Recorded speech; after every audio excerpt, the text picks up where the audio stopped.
You say it's your birthday. Do do do Do do do do do do do do. do do do.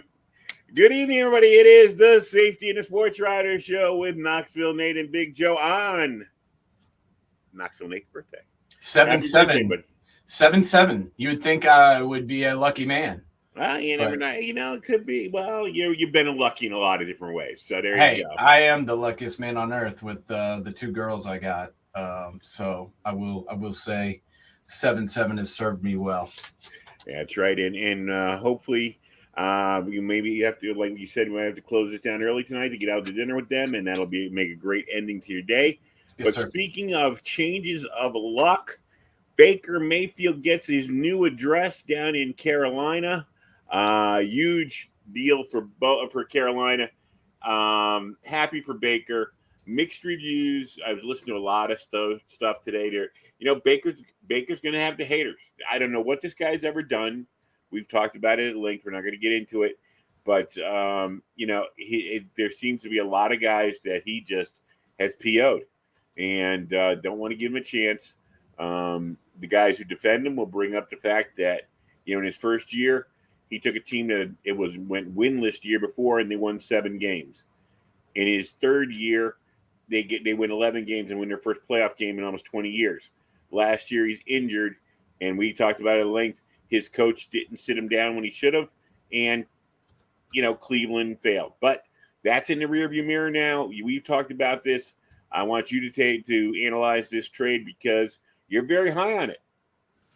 I am. I think this is a great move for the Panthers. And honestly, the only reason that Baker's sat, whatever you think of Baker Mayfield, the only reason that he sat as long as he did was because of the situation that the Browns put themselves in. I mean, they went out, gave $230 million guaranteed to Deshaun Watson while they already still had Baker Mayfield on the roster. So everyone knew that Watson was their guy. Everyone knew Deshaun Watson was going to be their starter. Everyone knew that Cleveland and Baker Mayfield were going to split. But instead of dealing him before making that move, they held on to him. So then they have this guy who's due $19 million because, they already picked up their 5th-year option on the guy because they're the worst run team in the NFL. And their owner has no clue what he's doing. He picks up the 5th-year option on the guy, which guarantees Baker almost $19 million. And then they go and sign Watson. So there was really everyone was just waiting for Baker Mayfield to get released, and then it was going to be a bum rush to try and sign him for the few teams that still need a quarterback. But I think the injury scared some people away. It obviously affected his play last year. But as you mentioned, a guy who not only the year before he got there were they 0-16, but they were horrible for the 5, 6, 7 years before that. So this is a guy who completely turned a franchise around, won their first playoff game for them since they became an NFL franchise again after, of course, moving to Baltimore. And, everyone was in love with him then, and everyone really was on the Baker train. He was on every commercial on television. Yeah. And then last year he gets hurt, and instead of benching him, they play him. And then everybody, thinks and then all of a sudden he's cocky instead of, having a good feeling about himself. It completely turned on him, but that's neither here nor there. The truth is he's better than Sam Darnold. He's an upgrade over Sam Darnold. He's now at a better franchise, at least, being run from the top down. The question is, can the offense at Carolina come together? I mean, you saw Joe Brady get fired last year after they started 5-7. Well, I'm not sure Brady was the problem because they lost every single game after he was fired. So, I don't know. He was kind of the scapegoat, and we'll see what happens this year. But I really think that Baker's got a chance to be set up for success because they've got some good weapons, man. I mean, what do you think? I think he's going to be okay. As you and I went into it the other night, I mean, they've got 3 good running backs, and also I think they have to get a realization that Christian McCaffrey cannot be their only answer, especially when Chuba Hubbard showed what he could do last year. So I think and Baker works best in play action in a team where he will hand off the ball. And that's the thing that would gets me is like everybody acts like he was throwing stuff all over. He was a gunslinger. He wasn't really a gunslinger. I mean, he played within an offense, and things happened. So I think they're going to be much better off with him there, and I think it's going to help McCaffrey too, because I mean McCaffrey, they're running this kid into the ground. I mean his career is pretty much turning the corner onto the back end. So I think it opens up the door. Also, no one ever brought up the fact that Baker had to play Baltimore twice, Pittsburgh twice, and last year, and a much improved Cincinnati twice. Cincinnati was no longer the doormat of the league. So the fact of the matter is, he's going to a place where, yes, you have Tampa Bay and you have Brady. We all know the Falcons right now are in a rebuild. And you've got some question marks in New Orleans with a new coaching staff, and also Jameis Winston coming off of a serious knee injury, and with Andy Dalton as his backup. So, I mean, there is potential for wins and for making at least a decent year out of that division, whereas I don't know you're going to get that back over where Baker's coming from, because Cleveland's going to have to play. Michael Tomlin is still in Pittsburgh. Cincinnati is much, much better. And we all know what Baltimore, if you put those injuries, those guys that were injured last year back on the field, they're going to be much, much better. Well, hell, they were 8-3 last year until, finally the quarterback got hurt. But, even with all those guys, I mean, his entire backfield was on injured reserve, and the Ravens were still atop the division, until Lamar went down. So, yeah, it's a much easier spot for him. And for whatever reason, Cleveland can never seem to get out of their own way. And I'm not 100% sold on Kevin Stefanski either as a coach. I thought he was the answer, but what you and I went over it last year during the season and everything. The guy, I don't know if he wants to be a coach. When you can't make the decision and say, yeah, I'll send a one-arm quarterback out there instead of a quarterback I know. It wasn't like you didn't know Case Keenum. I mean, you put a healthy quarterback on the field. You don't put a guy with one arm out there and hope for the best. I mean, and if Baker was in his ear whispering and stuff, you tell Baker, go back to the freaking bench. I make the decisions. Well, yeah, and if the front office was telling them to play Baker, you say no. You hired me to be the head coach. If I'm the head coach, I get to choose who plays. I'm playing Case Keenum, who's a serviceable backup, and won games last year when he actually got to play. But that whole thing for whatever reason, just didn't work last year in Cleveland, and they were loaded the year before. And, were picked to be one of the best teams, and they just weren't. And with a running game like that, and with a defense like that, and receivers like that, they should have been a lot better. So, whether or not Matt Rule's going to last in this league, I don't know. But they do have a spectacular defense in Carolina. I mean, they were one of the top 3 defenses in the league last year. Brian Burns, Derek Brown, Damian Wilson, Shaq Thompson. They've got a really good defensive backfield with Dante Jackson, Jeremy Chin, Xavier Woods, C.J. Henderson, and J.C. Horn. They're stacked on defense. If they can do anything on offense, they're going to be solid. And, they got Robbie Anderson. They got Terrace Marshall, DJ Moore, Rashard Higgins, who played with Baker in Cleveland. They've got a pretty good, set of receivers. And as you mentioned, the running backs are good. They've got Deontay Foreman, Chubba Hubbard, Christian McCaffrey. The question really for them is their offensive line. Their offensive line last year was just horrible. And it didn't help that their quarterback was awful too.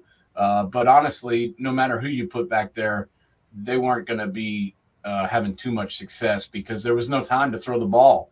Right. And, they went in the draft and took number 20, I think 22nd overall. They took Kwanu from NC State. And to me, I think he was one of the best tackles in this draft. And I think they got a steal getting him where they did. So hopefully he can come in, play right away.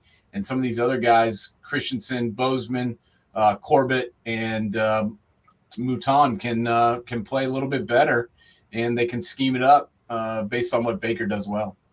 Well, I want to put the attention a little bit up north now because weird rumors going around. They were late in the Baker sweepstakes. The Detroit Lions seem to be rattling some cages, kicking some tires. I'm hearing Sam Darnold going up there.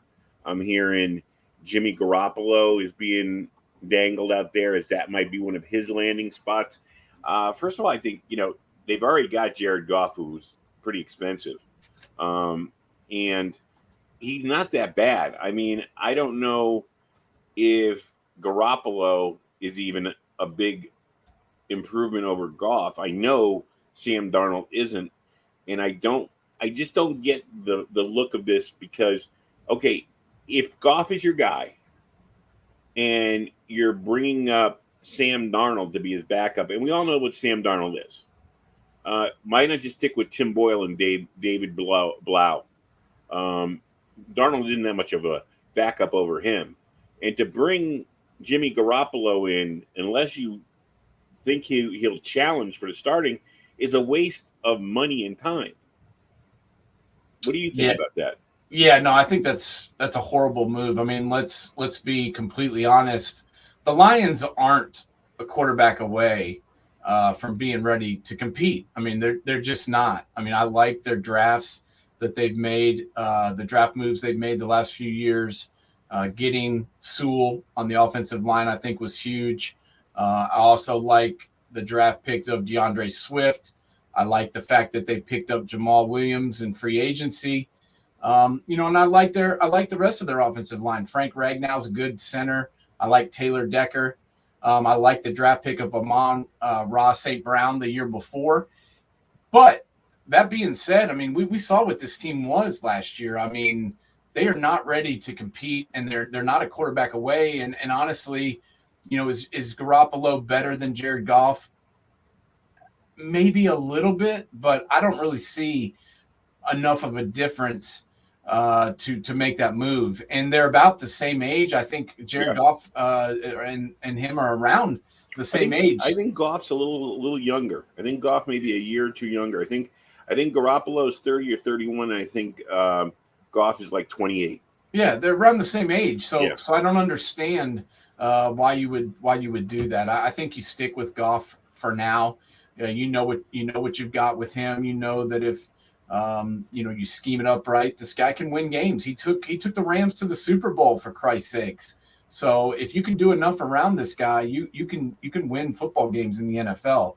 The question is, is this defense better? Is the addition of Aiden Hutchinson going to help the Lions compete in the North? And they've got a chance. I mean, the Bears are going to struggle. The Vikings have a brand new coach.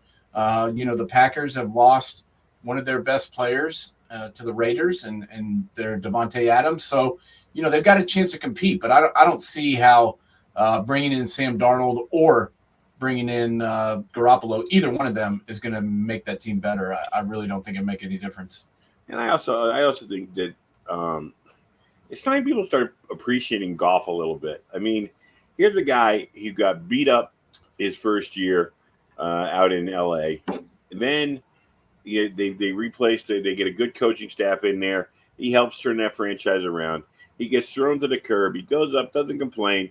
He goes up to Detroit. Did not play overall bad last year. He actually played pretty good. And he was really a good foot soldier for Dan Campbell. And for them to be just floating out there, we're going to bring other people in. I just think it's cold-hearted. I mean, I know it's a business. I know it's really cold-hearted. But the fact of the matter is, like we just said in the last couple of minutes, it's not like you're bringing Brady back. It's not like you're bringing, Pat Mahomes up there. You're bringing up one guy who's definitely worse and one guy who may be a little bit better. Yeah, or maybe not. I mean, when you really look at the numbers, Jared Goff completed almost, over 67% of his passes. He threw for over 3,200 yards. He had 19 touchdowns versus 8 interceptions. This guy wasn't the reason that they weren't winning games. I mean, they couldn't stop anybody. Right. They had injuries on the offensive line. He wasn't the reason that they weren't, better than 3-10-1. And if you look he kept them in almost every game. Right. And even the games they lost, they were right there. And several of them were, 63-yard field goal by Justin Tucker, against the Ravens, if you remember that one where it hits the upright and goes in. I mean, there were several games like that where they were right there. And this guy, I thought, had a really good season, especially, like you said, after being uprooted and shipped off like he was, the problem in California. And I understand that, Matt Stafford is better than him, and they did win the Super Bowl. But, everything did go right for the Rams also down the stretch. And, Jared Goff is still a pretty good quarterback, especially for the money that they're paying him. I mean, really, his salary this year is $10 million. Yeah. Everybody thought that they, the Rams made such a stupid move signing him when they did. But honestly, they got him at a pretty good deal. And after this year, his dead cap money goes from $41 million to $10 million. So play with him this year, see how he does. If he's not, doing what you want him to do, if he's not playing at the clip that you want him to play at, well then, draft somebody next year. But, right now you can't get rid of Jared Goff anyway because he's going to count over $40 million against your cap, whether he's on the roster or not. Yeah. I just think, I think maybe it could be the NFL pundits throwing out Garoppolo just to get conversation going. Because the only place that I see that makes, and you and I were on the phone talking the other night about this, and I think you made a great argument for him staying put. But outside of that, the only place I see that makes sense for him is Texas. Or Houston. There's just, he doesn't fit the bill anywhere else. You're going to send him to Tennessee to sit on the bench. Where are you going to send him? I don't know. Garoppolo coming. The Giants got Tyrod Taylor now. Is Garoppolo an upgrade over Tyrod Taylor? Sure, but the fact of the matter is, what do you got to trade to San Francisco to get him back? I don't see where he fits anywhere else. Yeah, I see him fitting in Seattle, but I don't see the Niners dealing him to a team in their division. No. That's just asking for trouble. So I don't see them doing that. And like I mentioned to you, I think that he's going to stay put. I think they're going to keep him. No one really wants to make a move right now until they see how he's recovering from this surgery and whether or not he can throw the ball and whether or not he's going to be ready for week one, because from what I'm hearing, he's not going to be ready for week one. I think that he's going to be there as an insurance policy for Trey Lance. And if, Trey plays well and he proves that he's healthy, if Garoppolo proves he's healthy, I think they'll probably wait and see till somebody either is not playing well somewhere else, or if somebody goes down with an injury, the compensation is going to go up.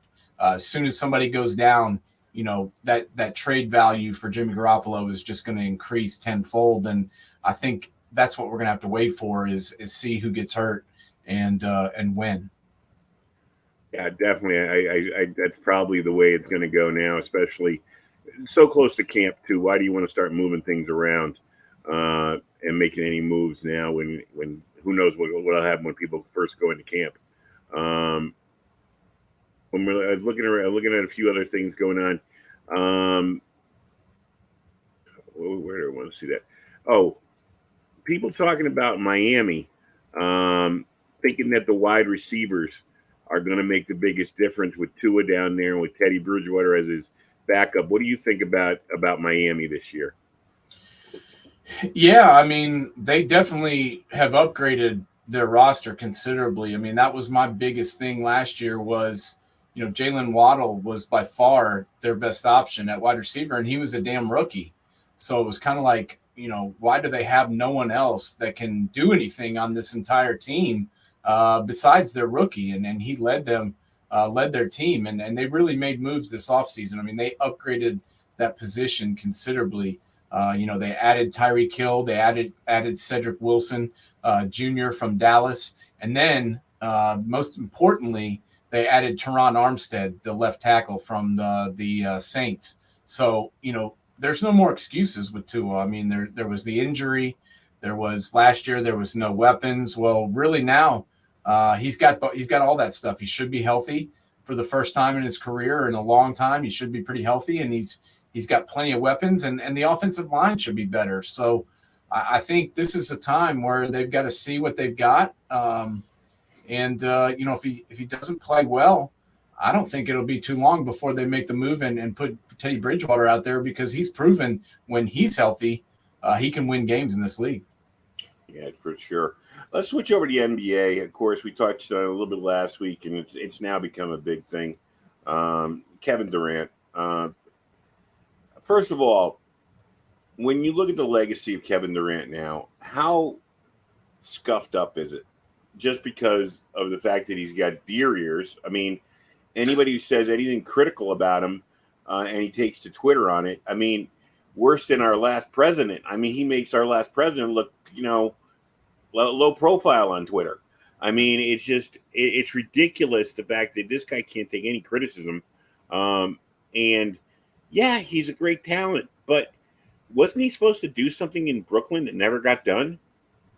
Yeah, I'm trying to figure out why he wants out of Brooklyn. I mean, he was the whole thing that was he was supposed to be the centerpiece there. And now he wants out of there. And I'm really confused as to what his problem is with the franchise, and what his problem is with the Nets. I mean, he's the problem. He was supposed to be the guy that led their team to multiple championships, or at least contended in the East, and nothing's really gone right. I mean, whether or not Steve Nash was the right hire, I mean, we'll be questioning that from here till the cows come home. But honestly, me and you said it from the beginning, this wasn't going to work. James Harden, Kyrie Irving, Kevin Durant. I mean, those three guys together, that's just not a championship team. I mean, are those three decent, pretty good basketball players? Yes. But those just aren't guys that gel well with other people. Those aren't guys that, share the basketball well. It's about stats with those three guys. And it's also about themselves. And that's not what leads to winning championships. And now they all want out, which I think is hilarious. And the problem the Nets are having is, what they think and what they paid, to get Kevin Durant, and what Kevin Durant's trade market value is two different things. And I think the Nets have been, pretty blown away by some of the offers they've received. I mean, they haven't got anything they've liked yet. That's why they haven't pulled the trigger.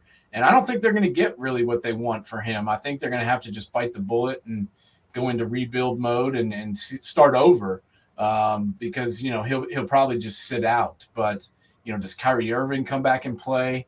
I don't know. They're probably going to trade him too. I really have no idea. But I mean, what do they have on this roster now? I mean, they've got Ben Simmons, who may or may not ever play again. They've got disgruntled Kevin Durant, and they've got Kyrie Irving, who shows up half the time. So I think it's time to just get what they can for him and start over. The question is, who wants this guy? I'm sure teams do, but are they the teams that he wants to go to? Probably not. No, I mean, you have to think. I mean, he might have to go back hat in hand to Golden State. I mean, Golden State made him a champion. And, he can say what he wants. I mean, they won championships before he got there. They won championship now after he left. And he's won nothing without him. And, up there, he was, say what you want about Steph Curry and about Draymond Green and about anybody else up there, but they do play a team game, and they do play within the team framework, and they don't go outside. They don't seem, even though they all get stats, they don't seem to go out of their way to get those stats. I just don't understand. This is what gets you. It's these players that have this dream together that somewhere they must have been sitting at a strip joint and came up with some kind of an idea to play together. And then they get there and they can't figure out that they don't belong in the same court with each other because their games just don't match. They don't mesh. I just don't get it.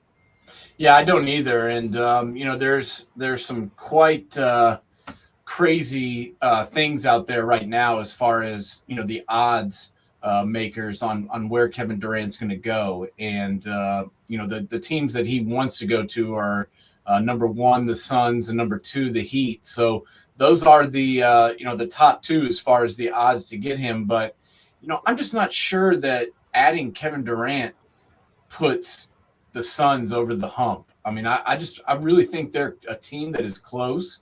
And I'm not sure adding in a guy that takes 25 shots a night is going to make them better. I mean, they already have Devin Booker. Right. That guy can fill it up. And I mean, he's their number one scoring option.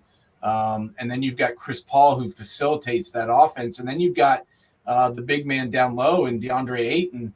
I think the Suns would be better served to sign him back. And as far as the Miami Heat goes, I'm not sure that Kevin Durant really helps them either. I mean, he might also make them worse. The other teams on this list are the Memphis Grizzlies, the Toronto Raptors, the Trailblazers, the Pelicans, and then the Celtics, and that kind of rounds it out.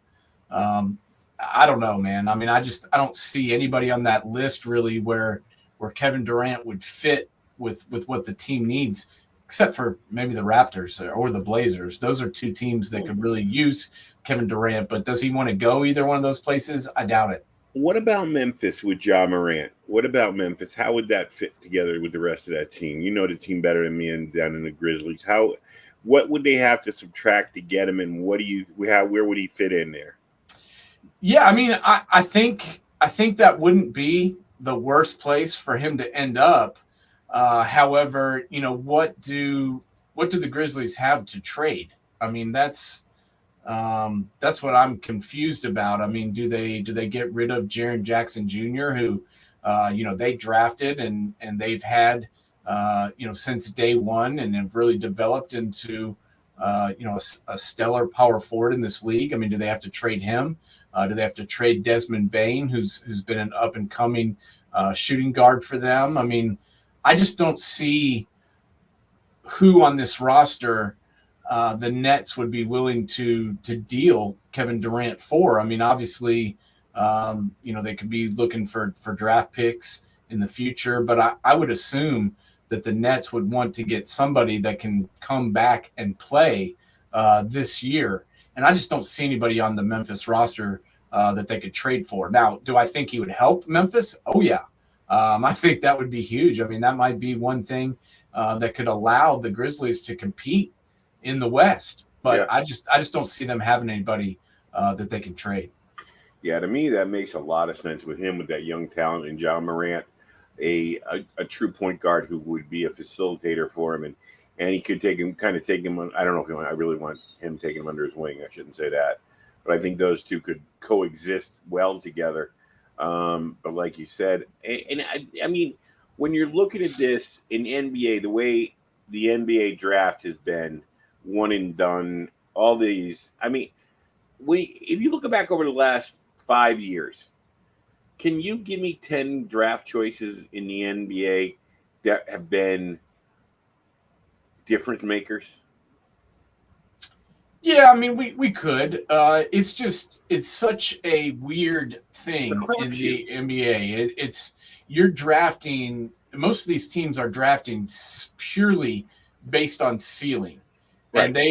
And that's always, when a kid's 18, 19 years old, what his ceiling is going to be is a question mark. Mm-hmm. So all that they're doing is really predicting. I mean, they're trying to predict this guy's going to be this guy's going to be this. And there's been some that have worked out, and there's been some guys that have hit that ceiling, but there's been a lot more misses than hits. And it is a crapshoot because you're getting guys from all over the world now. You're getting guys that some have played a year in college. Some of these guys aren't playing at all. They're just sitting out for a year and working out with a trainer. And then they're getting picked from that. Some of these guys are playing in the G League. And to me, it's kind of hard to evaluate somebody's talent level from G League, just because, what is the competition level of those games? I mean, what are those guys playing for? Is winning a G League title really something that drives these guys? I mean, I don't think so. Really, what the G League is for is to go be able to fill the stat sheet up, be able to look good on tape, and then get called up to play in the NBA. I mean, that's what it's there for. It's kind of like, when these guys in Major League Baseball go down to AA or AAA for a rehab assignment. That's kind of what this is. I mean, that's kind of what the G League is. So it's kind of hard to tell what these guys really are that are coming straight from there. So, the NBA draft to me is something that is very hard to break down. And it's something that if, I was in charge of picking these guys, depending on where you get to pick, it's very, very difficult to do.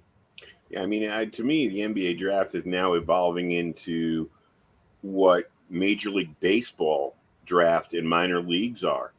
Like you said, you're projecting a ceiling and hoping they hit it, and a good percentage of these kids come out and either they're on rebuilding teams that never put a team around them to develop. I mean, like RJ Barrett's a great example right now. RJ came out at what, 18, 19? Yep. And he's now 22, and he's shown flashes, but he has never had the right combination of a veteran leader to teach him how to be better. I mean, you had, a couple of flashes, a couple of guys that came in and had one good year or whatever, but he's kind of had to hunt and peck on his own, and maybe by the time he's 25, we'll see what he can develop into. But will the Knicks have the patience to stick with him till then? Yeah, I don't know. I mean, granted, going to the Knicks was probably the worst thing that could happen to him. But at the same time, I think Thibodeau has helped him a little bit. I mean, last year he averaged 20 points a game, 6 rebounds, and 3 assists. I mean, that's pretty solid for a number 2 option. I think RJ Barrett was a good draft pick, and I think he's a guy that is going to be a really good player in this league. But you take a guy like Cam Reddish, who was picked right behind him from Duke in that same draft, and he went to Atlanta and really hasn't gotten on the court. Right. I mean, now he plays in New York with RJ Barrett and doesn't get to play at all. So you look at all of our sports, not just the NBA, but the NFL too. You're seeing more of these blockbuster trades where these teams are trying to win now and they're trying to cheat. They're trying to win by using somebody else's player instead of developing these guys from the draft, which is, historically how a lot of these Super Bowl team or NBA title teams have been built by is via the draft. And these days, a lot of teams are trying to shortcut it. They've seen LeBron go to Miami and win a title. They saw Anthony Davis and LeBron go to LA and win a title. They saw Kawhi Leonard go to Toronto and win a title. So instead of, sitting back and trying to, play the lottery or win the lottery, they're trying to go and get these guys to come to their teams and get these big, max contract guys to get via trade. And, it's just kind of a different world that we're living in now. And it's very strange. And I like to see the teams like Golden State, who they drafted all those guys. They drafted Klay Thompson. They drafted Steph Curry. They drafted Draymond Green and developed all of them. So, that formula still does work. It does work. You got to get a good GM who's got a plan, and you got to get a coach and have the patience with him. I mean, the thing about LeBron's a specific. He's a different story altogether because he wins wherever he goes. But I mean, Kawhi Leonard, remember, he learned to win in the shadow of Tim Duncan and Tony Parker and those guys down in San Antonio when he was young. So when he went to Toronto, he kind of knew what he had to do. He had become a great star down there, but I mean, he had Greg Popovich as a coach, so he got a master's degree down in San Antonio on how to compete before he went up to be the superstar the rest of the NBA recognizes now, I think. Yeah, and his whole thing has always been over the last 5 or 6 years has been his health. When he's on the court, he's one of the best players in the NBA, but that's when he's on the court. And we saw what the Clippers looked like without him. It was a mess. And so hopefully he'll be able to come back in 2022 and be able to play. But that's the thing that I think is most interesting about all this is where does Kevin Durant go? Because who's going to have what the Nets want in trade capital, and that's as far as those teams we were just talking about, the Raptors, the Grizzlies, the Blazers, even the Pelicans. Those are probably the teams. The Grizzlies included in there. If I didn't say that, I think I did. Yeah, those are the teams that probably would use him the best and where he would have the best fit. But I don't see anybody on their roster that the Nets would be willing to trade him for. Obviously, it's going to be a package deal, but you've got to have that one piece that's attractive to Brooklyn. Yeah, and I don't think a draft choice is going to do it. I mean, I just think they would look bad taking back a draft choice and saying, okay, we're rebuilding. We made all these promises we never kept. We're rebuilding now. Especially in a city where they're trying to steal some fans from Madison Square Garden where people go even if they don't win. I think they have to get some kind of a piece back. They can't just sit there and get nothing but draft picks. When you brought up the word health, something that came to mind was Zion Williamson getting a new big contract and he hasn't played. How many games has he played in the NBA in 3 years? Not many. And you know me, I believe in Zion, but at the same time, I'm glad you brought this up because I was a little taken back by that deal. I believe in him. I think he's going to be a good player, but I'm not sure why? Why did they have to do that right now? I just don't understand. I mean, I guess they want to show him that they're committed to him and that they believe in him, but you could do that, wait till mid-season, see if he comes back, he's healthy, see if he's playing at the same level that he was, when he went down. Because it's been a while, man. I mean, he didn't play at all last year. And the year before, he played very, very well. But, we don't know if he's the same guy. I mean, we really just don't know that. And why they went and gave him that max deal, I'm very confused by it. Especially feet injuries. Feet. NBA guys with bad feet don't usually last long. He's a guy who, and I can speak from experience on this, he's a guy who seems to have a weight problem and maybe has a workout problem or a workout ethic problem that he's got to tame, especially now if he's going to fulfill this contract. I heard there was some kind of some stipulations they put into the contract about his health and stuff, or what they expect to see, or I don't know. I heard some rumors about that. Well, the max value of the contract is different than what the guaranteed value is, and if he hits certain numbers, there's some terms in the contracts, incentive based stuff, where if he plays in a certain number of games, if he scores a certain number of points, something like that, the contract can balloon up to about $21 million higher than what it's listed at as a guaranteed value. So, there's stuff built into this, but at the same time, I mean, I look at this roster and I look at what the Pelicans did last year, and they really are a superstar away from being able to compete. I mean, they got Brandon Ingram. That guy drops 30 points a game, and then they, last year in the middle of the season, they added C.J. McCollum, who's a guy that drops 22 points a game. So if you can bring back Zion and if he can be that same guy that he was, you got something. I mean, you really got something, especially with the dudes they have around, Herbert Jones, JV, Jonas Valanciunas, Larry Nance Jr., Jose Alvarado. All those guys looked pretty good. Devontae Graham, Najee Marshall. I mean, they've got some pieces to work with here if Zion is back to what he was, what he was before. But if he's not, then you got a problem. So right. Why not wait to see what he looks like before you give him all the cash? I just think you're putting the cart before the horse.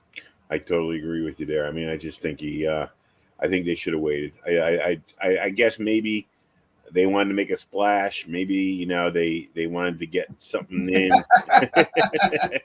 Totally right, Wes.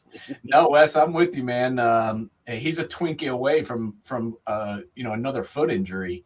So I think I mean, maybe they did that. Maybe that's how the contract is worded. It's you got to keep your weight at this level. You have to have a nutritionist with you. I mean, they've got these people working for these teams now. So, I mean, I don't think weight is going to be a problem. I mean, the guy's going to be running 4 to 5 miles a day out of the basketball court. But my concern is injuries. I mean, we've seen this with him. He's had injuries pop up. I mean, one injury, anybody can get hurt.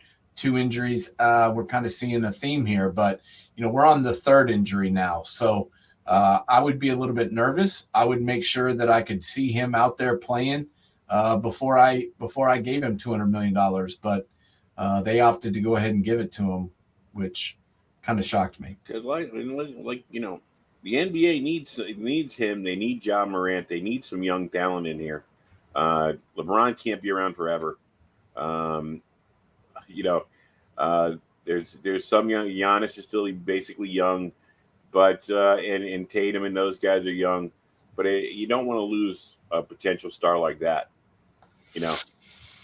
Yeah, I mean, I guess they really want to keep him, and I understand that. They drafted him number 1 overall, but it's just kind of a weird timing for me about paying him. I mean, if you were really wanting to get the deal done, why didn't they bring him back at the end of the season and let him play the last? I mean, they said he was ready. Why not put him in the last 10, 20 games and see what he's doing and see if he's back to being on that level again. I just don't get why they let him sit out and then brought him back. I don't get it. Shock value. You got it. Yeah, no, I mean, this dude is he's a highlight machine. I mean, if you go back and watch him that one year at Duke, I mean, it was like something I've never seen before. He was just so dominant. He was so physically strong that nobody could really stop him, and that carried over into the NBA. I mean, we saw him start in the All-Star game in really his first season, and I believe in him. I think if he's healthy, he's going to be a force, but the question is, it's a big if. It is. And it's to all go about the health. And to go ahead and pay him $200 million was kind of just premature, in my opinion. Yeah, I wish somebody would pay me $200 million prematurely, or if at all. Yeah, man, I would take that. All right, well, you got to get going for your dinner now. Yeah, man, I gotta get out of here, but I hope that he does come back. I hope that he is able to play again. I mean, his best ability is being dominant down low. I mean, he's unstoppable near the basket. And this is a guy that can shoot too. I know people like to pick apart his jump shot, but he can shoot threes. I mean, he can take shots from the outside. He can handle it a little bit better than most people think. But as Wes is talking about, man, his best ability has got to be availability. He's got to be ready to play, and he's got to be able to get out there and be on the court for the entire season, man. I mean, it's one thing to come out and play for 40, 50 games. It's another thing to play for 80 and get your teams into the playoffs. Well, maybe, we know he has passing ability. Maybe he'll pass the potatoes instead of spooning them in. Yeah, we'll see. We'll see what he looks like. What do we got for man coverage this Sunday? We are going to break down the wide receiver position on Sunday. We're going to be on at 1:00 again, and we're going to be talking, obviously, the conference expansion, and then we're going to be breaking down the receivers for both, performance-based value in the college football realm, and also a little college football fantasy. We're going to tell you who you want to draft if you're picking a receiver high. All right, cool. All right, sir. Happy birthday. Go out and have a good dinner. Hey, Wes, thanks for chiming in. Miss you, bud. All right, guys. We'll see you later. All right, bud. Take it easy.